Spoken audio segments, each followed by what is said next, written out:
Fue la primera vez que la vi. No en un pasillo, no a distancia, directamente en mi estudio, un santuario de libros y papeles donde nadie, salvo Elena con su obsesión por el orden, se atrevía a entrar. Pero hoy, Elena no estaba. Hoy estaba Lucía. Entró sin llamar, lo que ya me pareció una insolencia encantadora. Llevaba una bandeja con mi café y la prensa matutina, y un uniforme que parecía hecho para ella, resaltando cada curva. Su pelo oscuro recogido en una coleta alta, rebelde, con algunos mechones escapando. El sol de la mañana se colaba por la ventana, bañándola en una luz dorada que la hacía parecer irreal. «Buenos días, señor Juan. Aquí tiene su café», dijo, y su voz era más melódica de lo que anticipé para alguien que solo venía a limpiar. Me miró a los ojos, sin el menor rastro de sumisión o timidez, solo una curiosidad abierta. Y yo, que la noche anterior había discutido con Elena por la factura del gas, sentí una sacudida. Esta mujer era diferente. Mientras dejaba la bandeja sobre mi escritorio, uno de mis libros favoritos, un viejo tomo de tapas duras, se deslizó de una pila y cayó al suelo, abriéndose con un golpe seco. Para mi horror, mi café se derramó. Una mancha oscura y expansiva sobre las páginas amarillentas. «Oh, lo siento mucho, señor», exclamó, sus ojos almendrados abriéndose de par en par. Se arrodilló de inmediato, sacando un pañuelo de su bolsillo y tratando de secar el desastre. Yo también me agaché. Mi mano se encontró con la suya sobre el libro abierto. Fue un roce mínimo, pero la electricidad que sentí fue innegable. Su piel era suave y tibia. Su mirada se elevó de nuevo, atrapándome. Esta vez no había disculpa, solo un reconocimiento. «No te preocupes por el libro», le dije, mi voz sonando mucho más profunda de lo que pretendía. Podemos limpiarlo». Nuestras cabezas estaban muy cerca.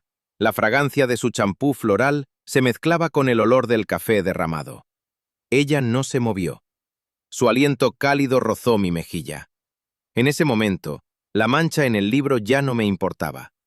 Solo podía pensar en la mancha que ella estaba a punto de dejar en mi vida, una mucho más permanente.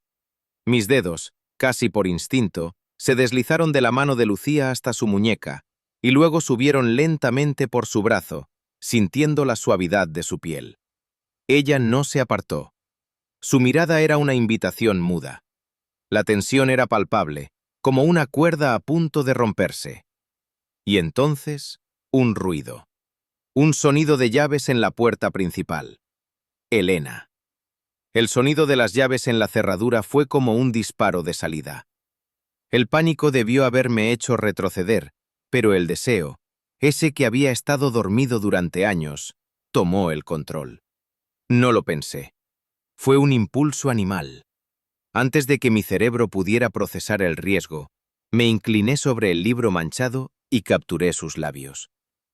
No fue un beso suave de película romántica. Fue rápido, torpe, desesperado. Un choque de bocas. Ella se tensó un segundo, sorprendida, pero inmediatamente sentí cómo sus manos, en lugar de empujarme, se aferraban a mis hombros con una fuerza inesperada. Sus labios sabían a café y a algo prohibido que me embriagó al instante. «Juan, ya llegué». La voz de Elena resonó en el vestíbulo. Nos separamos como si nos hubiéramos quemado. El corazón me golpeaba las costillas con tanta fuerza que temí que Elena pudiera escucharlo. Un segundo después, la puerta del estudio se abrió. Elena entró, impecable con su traje de tenis blanco, cargando su raqueta. Se detuvo en seco al vernos en el suelo.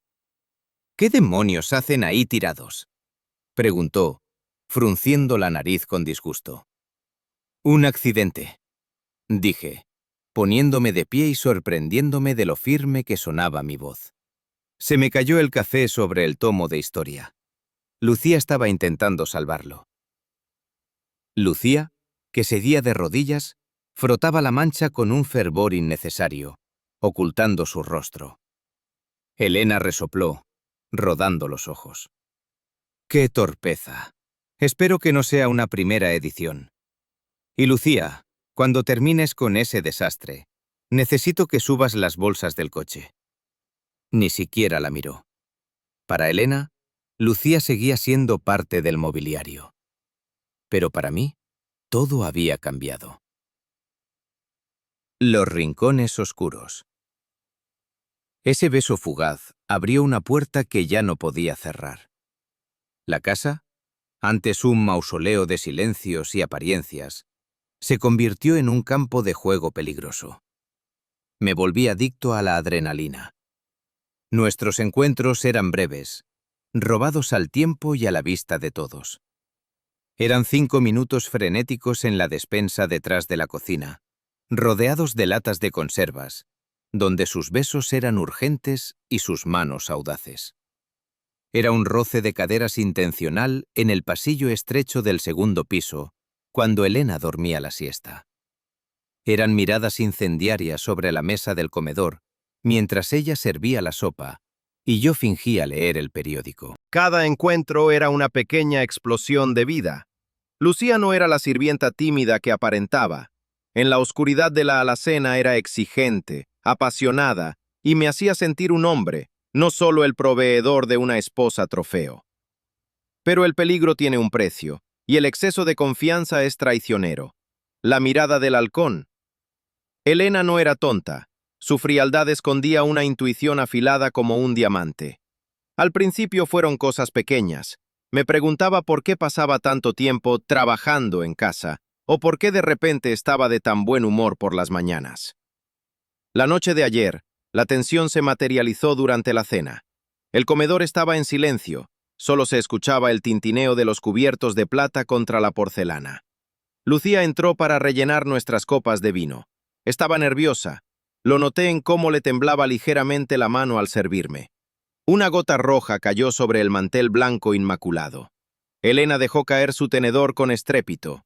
El sonido fue seco y violento. ¡Por Dios, Lucía!, exclamó Elena, con una ira desproporcionada. ¿Es que hoy no puedes hacer nada bien? ¡Mira lo que has hecho! Lucía palideció y empezó a disculparse, pero yo cometí un error. Un error estúpido nacido del instinto de protección. Calma, Elena. Es solo una gota. Dije, quizás demasiado rápido, quizás con demasiada suavidad en mi tono hacia la empleada. Elena giró la cabeza lentamente hacia mí. Sus ojos azules, normalmente fríos, brillaban con una sospecha que me heló la sangre. No dijo nada durante 5 segundos eternos. Me escrutó como si estuviera viendo algo nuevo y desagradable en mi rostro. «Qué comprensivo estás últimamente, Juan», dijo finalmente, con una voz que era seda y veneno a la vez. «Muy tolerante con los errores ajenos. No te reconocía esa faceta». Luego, volvió su mirada hacia Lucía, que seguía inmóvil con la botella en la mano. La mirada de Elena no fue de regaño por la mancha. Fue la mirada de una esposa que empieza a conectar los puntos. El aire en el comedor se volvió irrespirable. La oportunidad llegó el viernes por la mañana, servida en bandeja de plata como si fuera el desayuno. Elena bajó las escaleras con una pequeña maleta de fin de semana. Su expresión era la misma máscara de hielo de siempre, indescifrable. «Me voy a la casa de campo de mi madre», anunció, ajustándose unos guantes de piel. «Está insoportable con su artritis y necesita compañía. Volveré el domingo por la noche». Mi corazón dio un vuelco. Traté de mantener la cara de póker que usaba en las reuniones de directorio, pero por dentro estaba gritando de euforia. ¿Un fin de semana entero? Sin escondernos en alacenas, sin susurros apresurados, sin el miedo constante al sonido de sus tacones. Era demasiado bueno para ser verdad. «Qué pena, querida», dije dándole un beso casto en la mejilla, sintiendo el olor metálico de su perfume caro. «Salúdala de mi parte». Vi su coche alejarse por el camino de entrada hasta desaparecer tras el portón de hierro. Esperé 10 minutos, solo para estar seguro. El silencio en la casa ya no era opresivo, era una invitación. Busqué a Lucía. Estaba en la lavandería, doblando sábanas blancas. Cuando me vio entrar, supo que algo pasaba. «Se fue», dije, cerrando la puerta detrás de mí con pestillo. Hasta el domingo.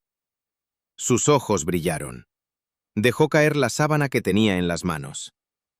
Esa noche no hubo cenas formales.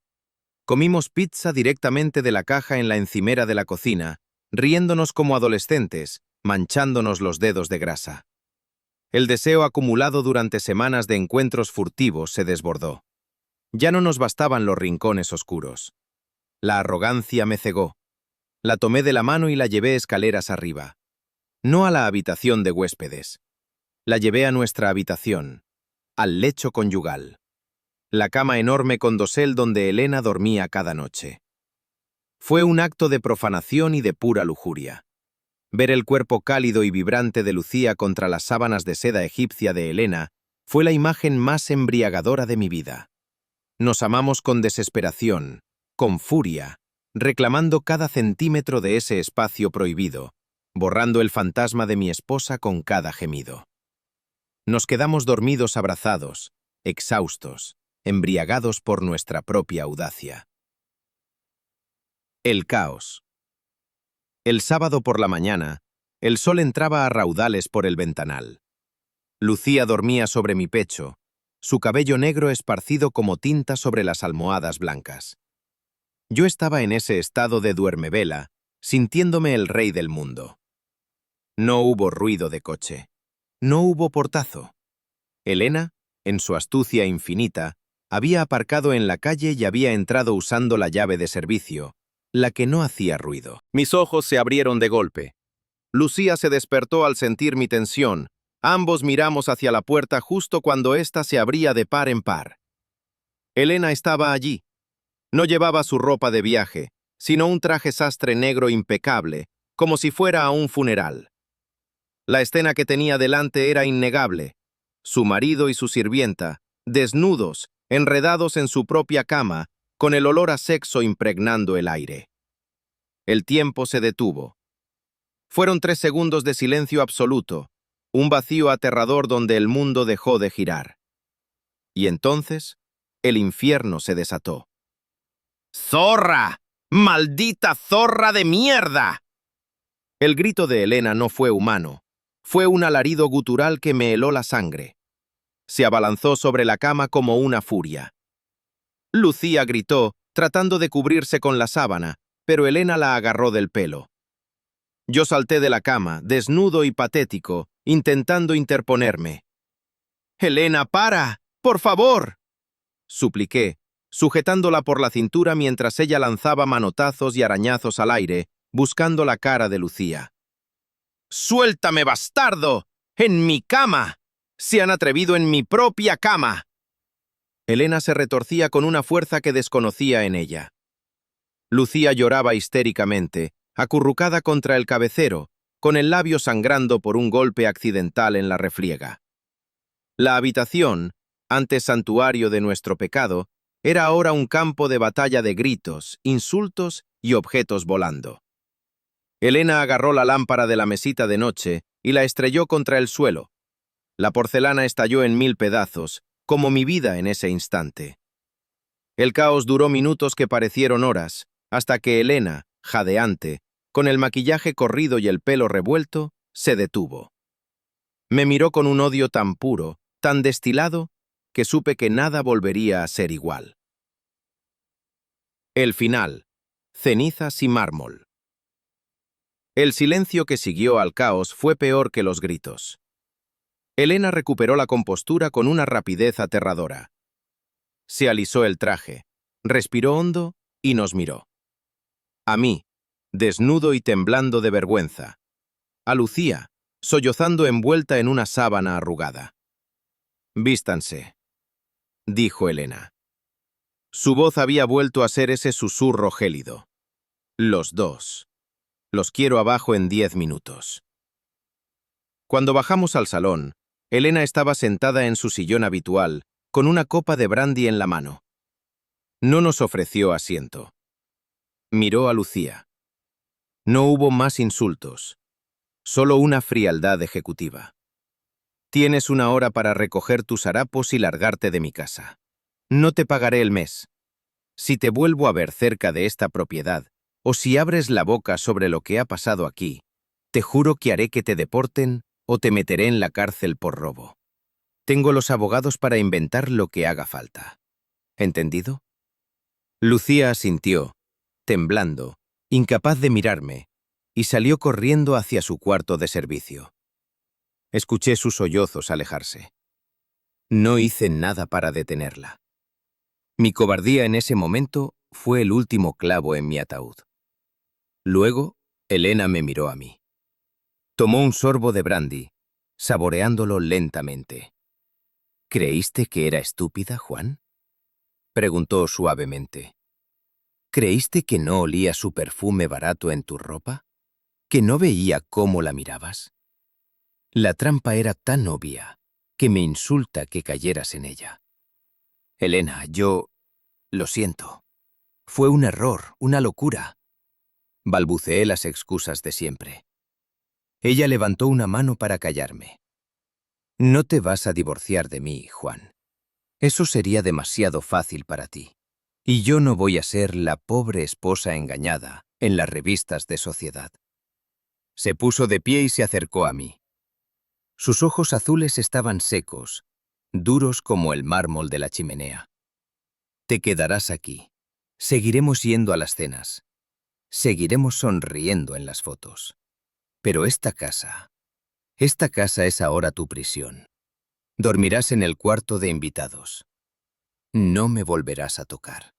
Controlaré cada centavo de tus cuentas. Serás mi marido trofeo, Juan. Un adorno bonito y vacío. Justo lo que yo pensaba que eras. Se terminó su copa de un trago y la dejó con un golpe seco sobre la mesa.